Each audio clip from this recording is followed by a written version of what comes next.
ដប់4កុម្ភៈដែលបងតែងគិតតែងប្រាថ្នាតម្លៃស្នេហារបស់យើងក៏លែងមានន័យមិនក៏បងប្រឌីបត់គេទុំម្ចាស់ស្ដាប់សប្បាយលេងទេបើជលួយ flow ចេញពីស្រុកគេតែមិនណាទេលុបបេះដូងមានមេបើសង្ហាទេឆ្លើយប្រាប់បយត្រង់មិនមានមេលឺពាក្យបងនិយាយបើសន្តិទេកុំប្រៀបធៀបបងទៅជាមួយគេ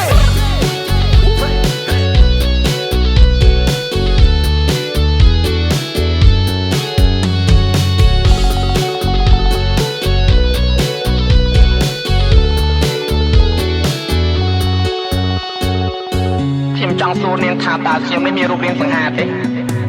ខ្ញុំស្បាត់សុំនិយាយការប៉ិនលោកគ្មានចង់ណាស់សង្ហាទេត្រូវហើយបងមិនសង្ហាទេអត់ត្រូវវាយត្រូវថែមជាមួយនឹងអូនទេឯគេនោះគេស្អាតសំនឹងមានមេតែត្រូវចាំថាសម្រស់គឺមិនថិតទេ